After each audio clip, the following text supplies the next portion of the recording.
Go. I'm letting. Oh, come on. It's all This you, guy, man. let me tell you something. This guy, he's all talk, but not even the good talk, or else he would do the intro. What's going on? I'm Scott from Konig. Welcome to another episode of the Behind the Wheel podcast. We do this on Wednesdays, 3 p.m. You know the deal. Today, we are talking about car trends that just won't die, but they really need to. Yeah, they need to. 100%. They need to. So, should we just get right into it? I guess. I mean, listen, we base these things off the fact that we have conversations around the office, largely car arguments. I want to say debates, but they borderline on arguments.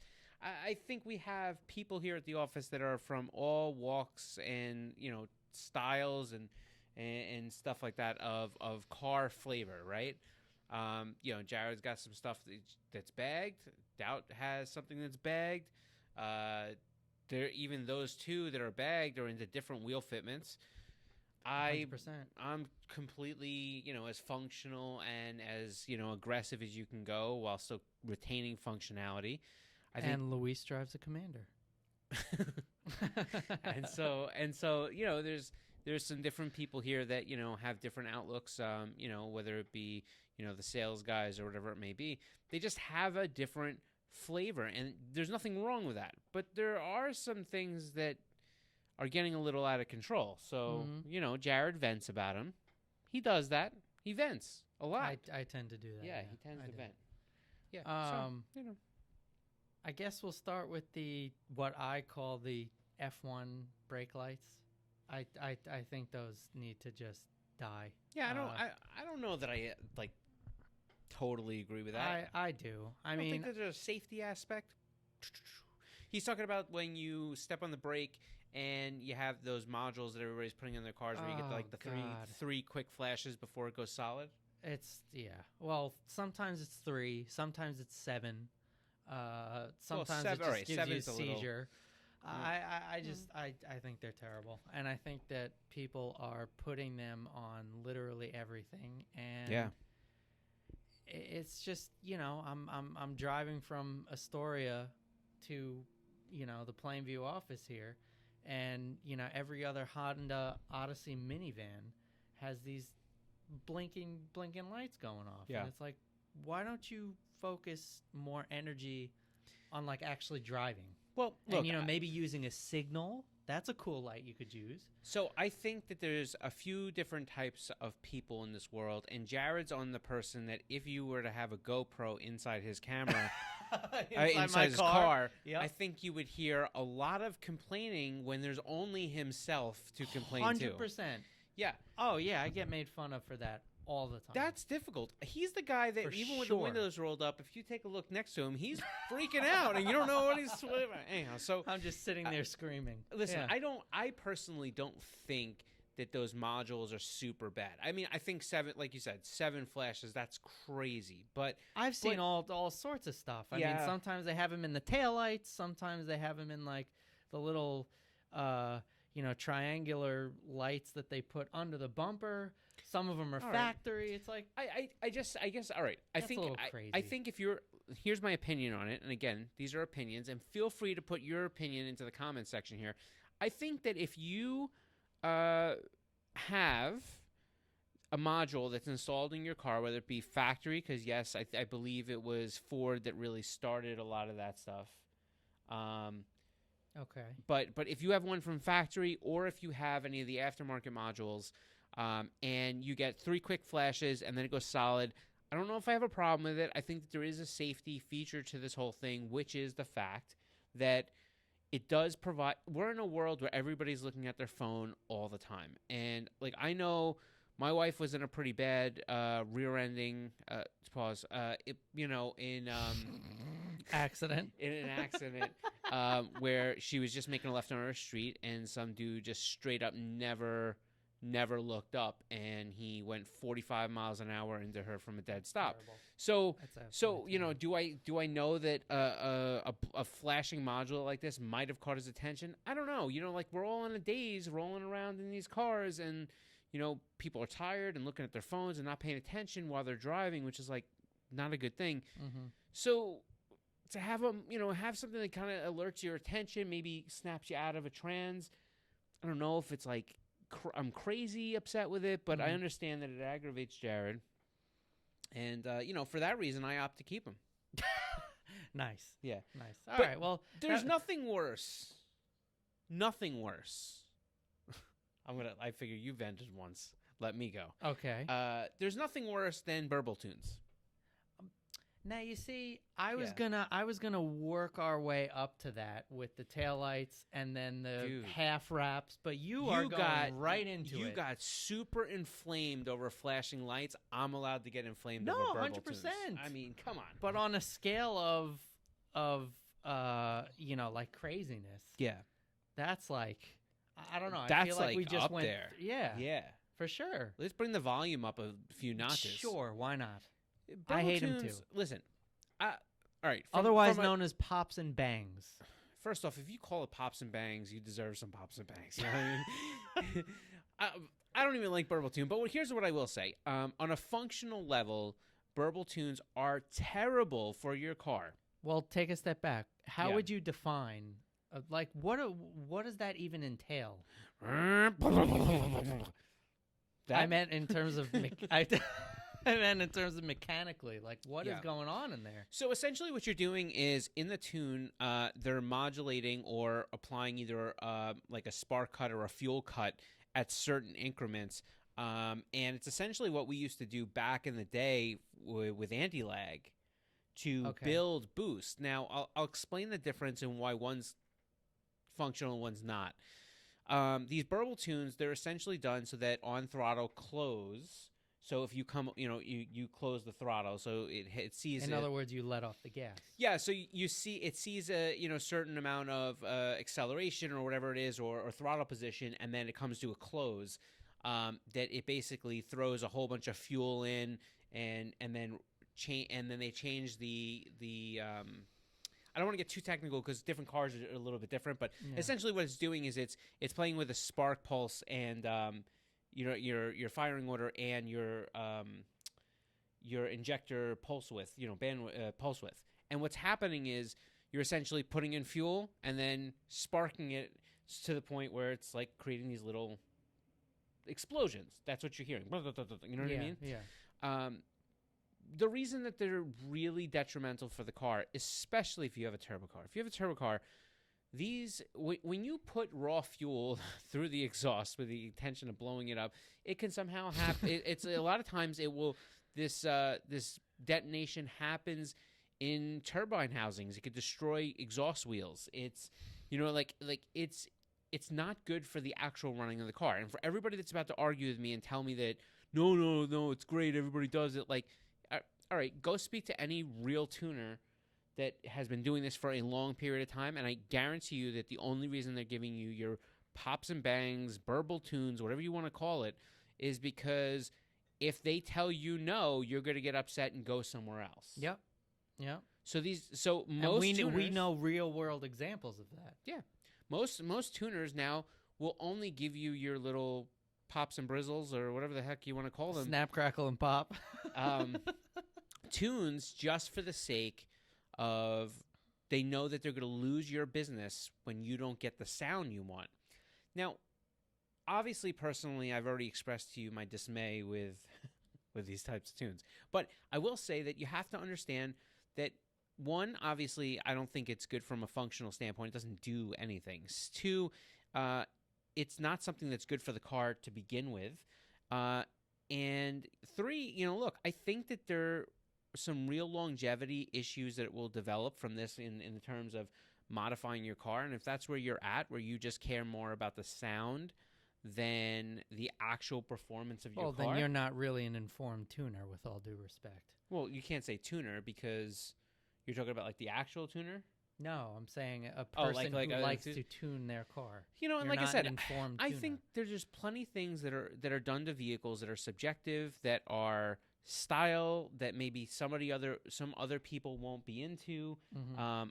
I'm just saying that I just think this one is my pet peeve, right up there on the list of things that I don't understand. And not to mention, like I've been in a friend's car that has one of these tunes, and I will tell you that after about 15 minutes, I wanted to grab the steering wheel and steer us straight into a tree with good root structure because I could not listen to every single time he let off the gas. Blah, blah, blah, blah, blah, blah, blah. Well, it's like... Yeah, and so I'll add to that. I was actually driving home yesterday, and How was that? Oh, it was wonderful, as always. You know, no traffic whatsoever. Right, and we don't have that.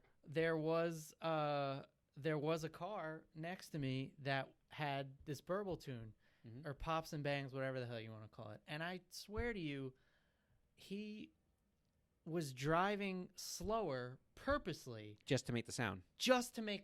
Yeah. So now, not only do you have this annoying popping noise that's way louder than it needs to be and is annoying the pardon my language out of everybody, but now you're also driving slower on the highway. This was on the BQE. Yeah. And you're driving slower just so you can make this popping noise again and again. It's like, what are we doing here? And just to put this on a level, this is way above the area of, like, you know, when you want to rev your car in a tunnel.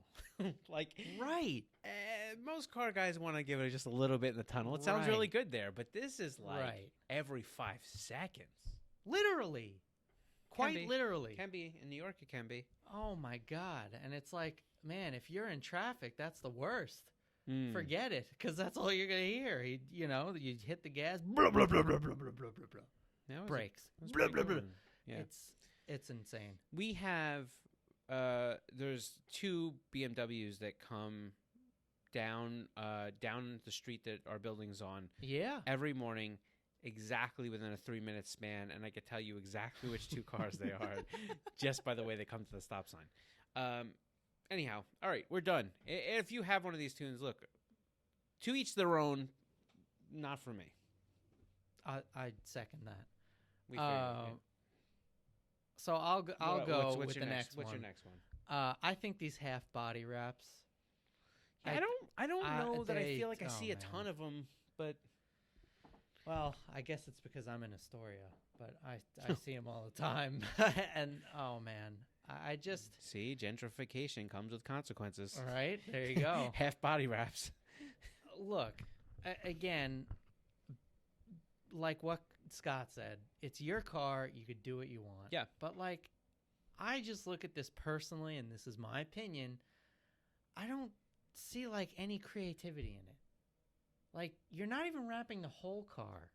You're just, you know, you're taking half the car, keeping it the stock color or whatever it is that you have going on. And then the other is like this camo situation or these floating triangles. And it's like, I don't know, man. Can't you be a little more creative with this?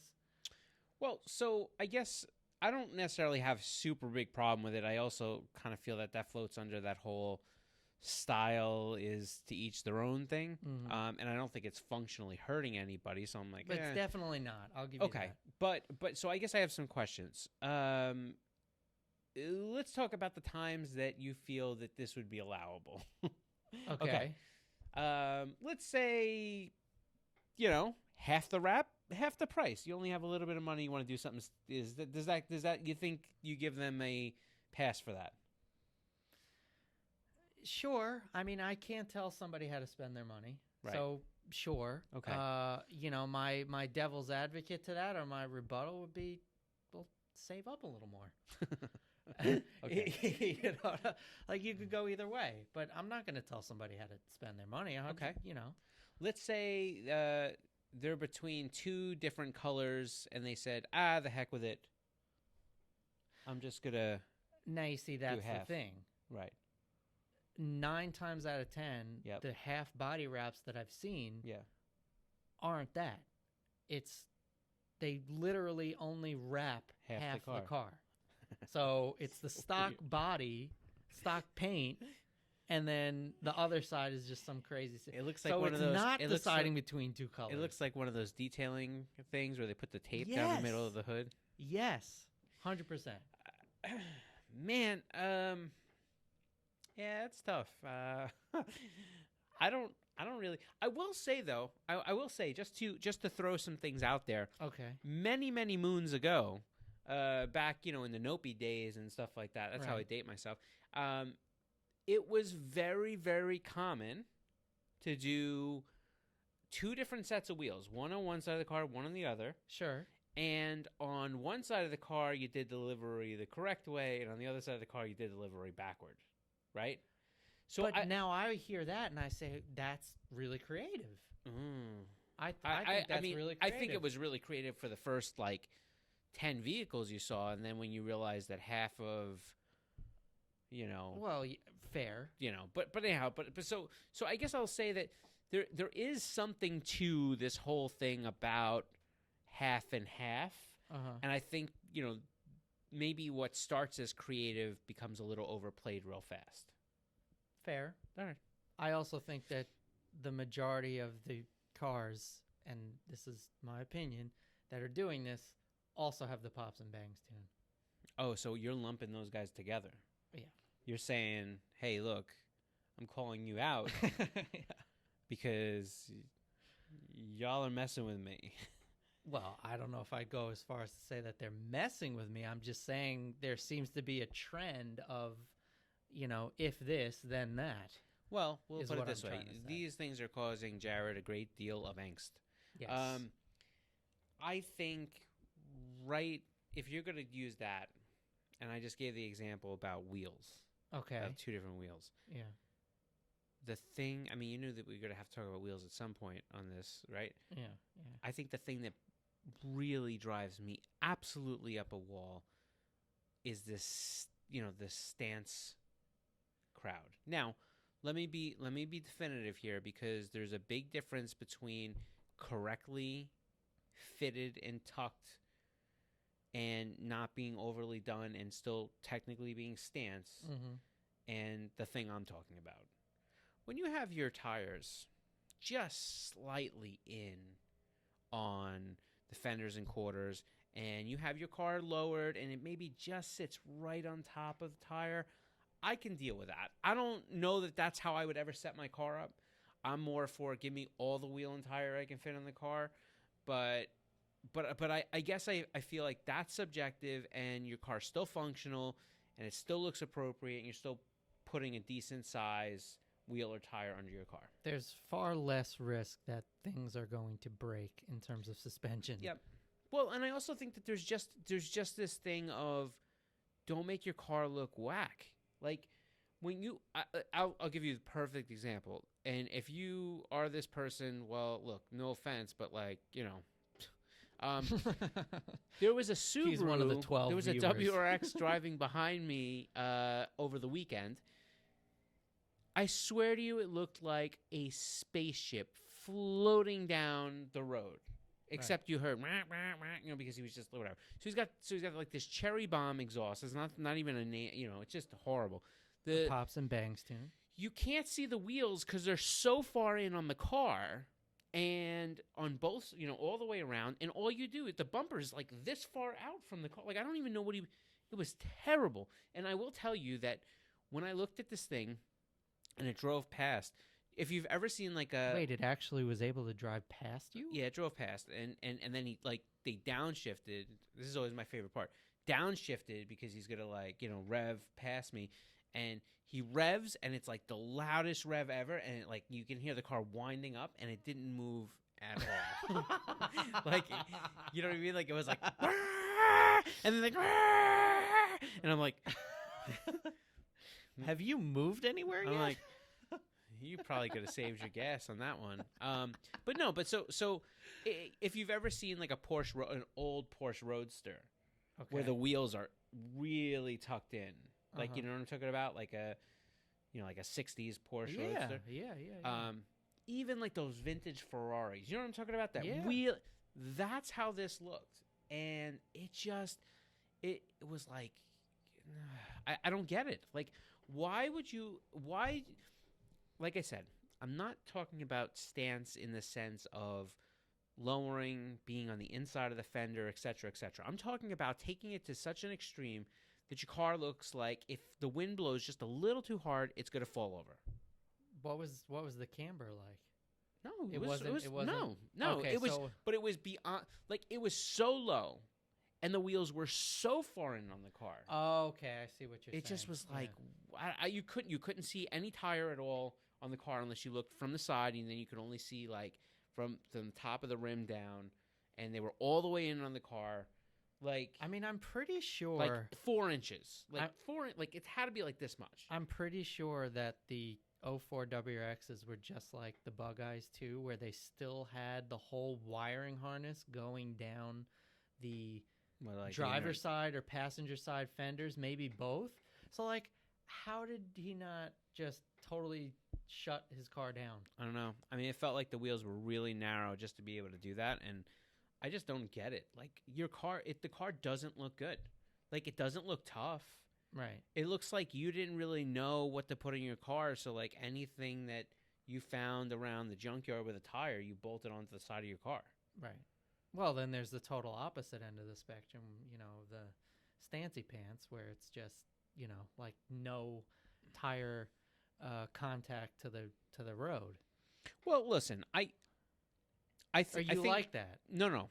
I think we all know where I stand with wheel fitments. But look, here's the thing I'll say about about the people that use a really stretched tire or a really small tire or anything like that. I think that it's really hard for me to apply any bit of criticism because one of two things in your tenure is going to happen. You are going to destroy that wheel and tire package at some point, or you are going to damage your vehicle as a result of it. And I know this seems like I'm just being over the top. Mm-hmm. Not true. No, like, and I am a case in point of that, actually. Yeah, like, you see people on the side of the road all the time here in New York. And we do have rougher roads. There's no doubt about it. And they have these little tiny tires. And, like, when I tell you that, half the time it's not even like the tire gets ripped apart or destroyed. The tire just comes off the wheel. Yeah. They dismount. Now the thing rides off the wheel. Either sometimes it will just stay on just a little piece of the wheel, and it's like sticking out, and now the tires went like this a whole bunch, and it's destroyed quarters and fenders, or it just comes off altogether, and you see it like flying through the expressway. Here's the thing. That's the one time. Now you're starting to get into things that can really be dangerous. Well, I mean, I'll tell a quick story. I've since matured and grown up with my wheel fitment choices. Congratulations. Thank you. You're welcome. Thank you. Yeah. But a couple of years ago, I think it must have been like 2017, I drove the Baja up to Montreal to a show. Right. On stretch tires. I think it was I had 18 10s with like 215 tires. It was stupid. It was very stupid. I will totally admit it. That. Drove up, fine. Drove all around Montreal, fine. On the way back, I crossed the border. I must have hit a bump or a pothole or something. The rear driver's side tire exploded, and I mean my car started fishtailing. I barely made it onto the side of the road. I thought, like, okay, this is it. I'm totaling the Baja. And let me tell you, I had a ball of rubber in my hand when I went underneath. I totally destroyed the tire. I cracked the wheel.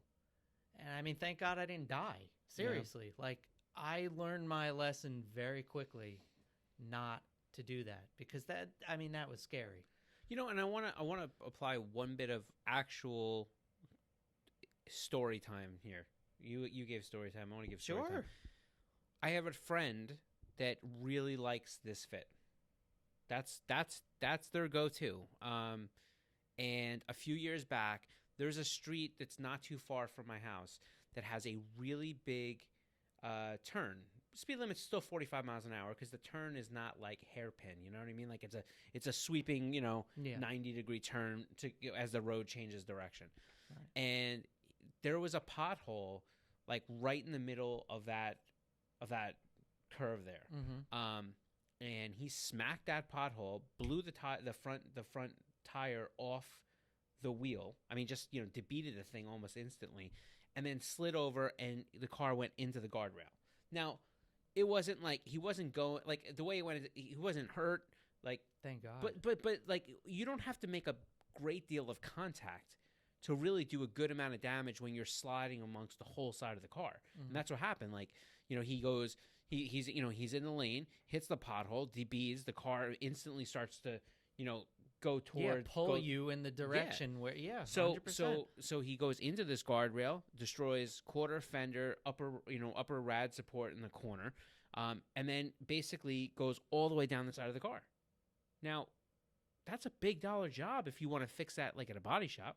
I mean, for him, he's kind of like, he's like me in the sense that, put a come along around it, get the thing back to where it needs to be, like, get it close, like take off this, like he grabs a fender, he does the body work on the back part, takes the fender off, has this thing shot by a friend, like, and costs him, $1,500, $1,800, but like you take that to a body shop, that's, that was a $10,000 job all day long. So I mean, like, that's an area where if the guardrail wasn't there, because the other side of the street is oncoming, would have been, you could have went right through onto oncoming traffic. So, all right. So we're done being like Grandpa. What else were we talking about the other day where we were talking about the trends you need to die? I think that might have been it. There was something 4 else. things. There was one more thing, really? Yeah, there was something else. We were talking about this. Well, okay, so I'll just summarize. We talked about the F1 brake lights, the pops and bangs. We did the half wrap. We talked about wheel. Talk about wheel fitment. I guess that was right up there. Yeah. I think Luis made a joke and said tints. But no, I don't. I actually like tints, so do and I. it bothers me that like so many states are going to get rid of them. I get it. Well, I'll tell you what. Get it. Maybe more specifically, how about the like reflective tints? Yeah, I don't know. I just that's a personal flavor. I mean, I personally don't like it, but I can't say that that's a trend that needs to die, right? Well, okay, but I also think that like certain tints you can still sort of see through and see that there is a human being behind the window. With those mirror tints, you can't see a damn thing in there. Look, I there's some states like Florida and California, maybe Arizona, and hotter climates there. I know that tints are like essential to making sure that the car for sure doesn't get so hot. Up here in New York, I mean, like I like tint. I don't have them on my car. Obviously, up here, it's tint is illegal, no good. Right. And yes, you can apply for exemption for it if you have the right circumstances. But here's my thing. I think that, up here especially, I think that having tint, it is, I say this I have a lot of friends that are cops, right? Like I do. And I'm not saying that every cop is great. I'm not going on that role. But, I have some friends that are cops. They're good cops. They're, they do care about what they do. And, when they have to do traffic stops, it's a nerve-wracking thing for them. It's never the same. A lot of them are stationed in cities and different boroughs or whatever. And, when you come up to a car that has extremely dark tint and you cannot see inside, you don't know what's on the other end of that. Yeah. So I guess I'm not taking it. I know it sounds like I'm taking a side for tint. Right. I'm not really, because I really like tint. I'm just saying I can understand why it could be viewed by in certain positions as completely unfavorable. I mean, maybe somebody needs to invent a special flashlight for the cops that can see through it instantly. I mean, I'm serious. I'm wishful thing. I mean, if Tesla can build robots, why can't? Yeah. I just think it'd be cool if we can get like X-ray vision. Or that. That works. Yeah. LASIK, what up? No, I don't think that's the same. I'm kidding. I'm joking.